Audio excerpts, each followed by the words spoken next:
চাইবি সারা জীবন কাজ করে খাবি? আমি যাই না, আমার পোষায়নি ভাই, আমি যাইনি। পয়সা আছে ভাই, তার সাথে সবাই আছে। দু বোন মিষ্টিদি এবং কালিদি দুজনে মিলে একটা হোটেল চালাতে, তো হঠাৎ করে তুমি তোমার নিজের আলাদা কেন দোকান খুলতে গেলে? কাজ করে খাবো সারা জীবন? একদমই না। চাইবি সারা জীবন কাজ করে খাবি? না, একদমই না। তাহলে নিজে কিছু করার চেষ্টা করবি না? হ্যাঁ, তাহলে ওরাও আমাদের দোকান, এটাও আমাদের দোকান, ওটা দিদি চালাচ্ছে, আমি নিজে কিছু করার চেষ্টা করছি।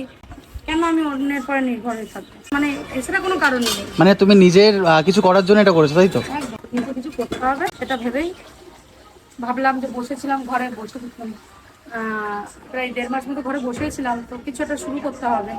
আচ্ছা, আমি যেটা পারি সেটাই করতে হবে। 1.5 মাস যখন বসেছিল তখন তুমি দিদির দোকানে কাজ করতে না? মানে তুমি হেল্প করতে যেতে দিদিরকে? না, তখন আমার কাজটা যে ক্ষেত্রে হোক আমি যাই না, আচ্ছা কোনো ক্ষেত্রে আমি যাই না, আমার পোষায়নি ভাই, আমি যাইনি। আচ্ছা। এটা হতেই পারে না? না, স্বাভাবিক, তোমার নিজস্ব ব্যক্তিগত ব্যাপার বিনা থাকতে। সত্যি করে কেউ তুলেও বয় না। কিছু টাকা জিনিস হয় ভালোবাসায়, আর এক হয় হলো পয়সায়। পয়সা আছে ভাই, তার সাথে সবাই আছে। পয়সা নেই, তার সাথে কেউ নেই। তো পয়সা ইনকাম করতে গেলে তোমার এনার্জি বাড়াতেই হবে, কিছু করার নেই।